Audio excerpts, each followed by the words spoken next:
What's up, guys? Welcome back to yet another riveting episode here on the Avion Awesome channel.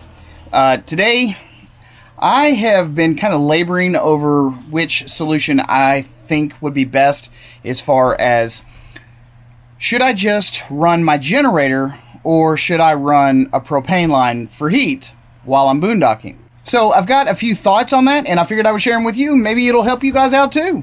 So first and foremost, the thing you want to keep in mind is that the price of gasoline, if you're on a gasoline generator, diesel, if you're on a diesel generator, and the cost of propane, if you're using propane for your heating and cooking needs, all these different gases fluctuate in price depending on supply and demand. When they have more of it or when they have found more of it, then the prices decrease. Now, the main thing that I wanted to kind of focus on was, okay, which one would I prefer to use? Which one is going to be cheaper in the long run? And this is basically what I have come up with. So essentially what I did is I tried to calculate what the current cost of, gasoline was.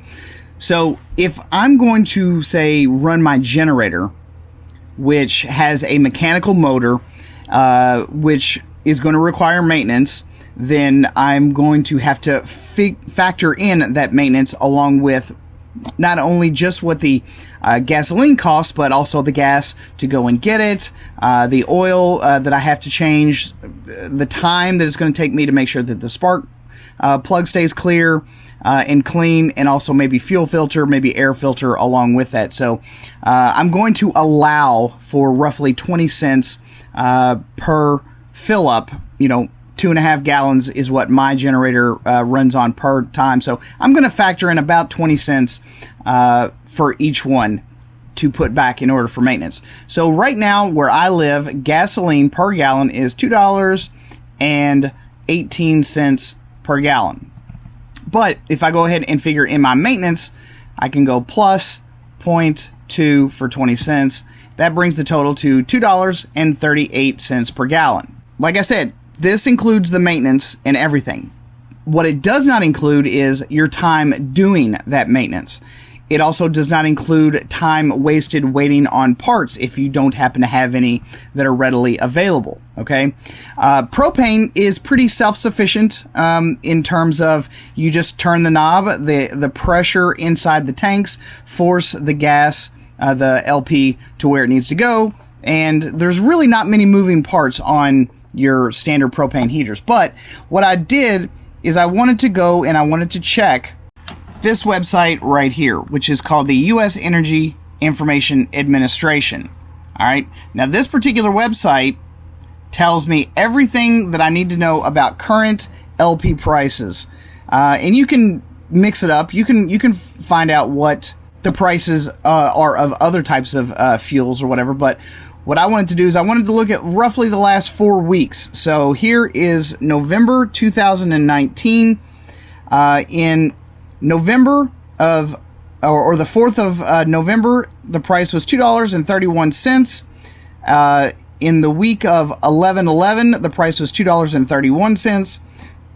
The week of 11/18, here in Kentucky, the price was $2.06. And of the week of November 25th, the price was $2.06. So it got significantly cheaper over the last 2 weeks, but it was roughly $2.30 before that. But if I go ahead and I look back a little bit further, say like into October, there were some price spikes here and there, up in the $2.20 some odd cents. So if I just go ahead and I split the difference between 206 and 230, I'm going to get roughly $2.20.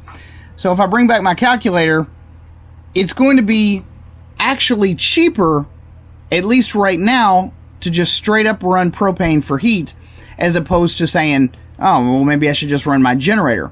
Because while I have $2.38 here, gas is, granted, going to probably fluctuate throughout the country, but then I also have to factor in my time of propping the generator up, draining the oil, putting new oil in, checking my spark plug, scratching off all the carbon deposits that might be on there, or even potentially having to swap that spark plug out.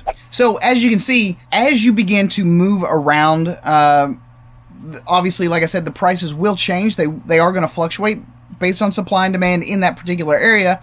I would tend to believe that in the warmer areas, say like Florida, Arizona, maybe Southern California, not California, let's just skip California. God only knows what the price is there right now. Don't even want to think about it. But in Florida and Arizona, because it's slightly warmer there, at least in the southern portions, it's going to be significantly less because the demand will not be nowhere near as high. So it is my personal recommendation that if you're going to be, say, like boondocking and you want to either have your heat or your electricity going, if you want the electricity and you do plan on running the generator, you might as well run your electric space heater at the same time. Granted, the higher the amperage draw from the stuff that you're using inside your camper, the more gasoline it's going to run or it's going to use because of how hard it's running.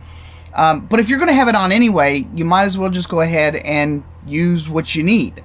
And then when it's time to maybe turn the electricity off, or you just want to run on your batteries or something to that effect, then maybe swap over to propane. Because with no propane going, or with only propane going, you have so many fewer moving parts that you have to worry about or consider when it comes to actually having yourself a little bit of heat, maybe while you're sleeping overnight. Anyway, folks, the long and short of it is that if the price of propane is cheaper than the price of gasoline plus your figured in maintenance cost, just use the propane. Alright guys, I hope that made a little bit of sense, and if not, you can always ask questions. This RV community that we happen to be a part of is an absolute wealth of information. Different people have different ideas about what works best for them, and most of these people are more than happy to share those ideas, those little tips and tricks that they've learned as well. So if you have any tips or tricks for me, based on, what I said in this video, drop them down in the comment section below. I would love to hear them. At any rate, thanks again so much for watching yet another riveting episode here on the Avion Awesome channel. I'm your host, Mark Puckett, and I'm going to see you guys again on the next one. Peace.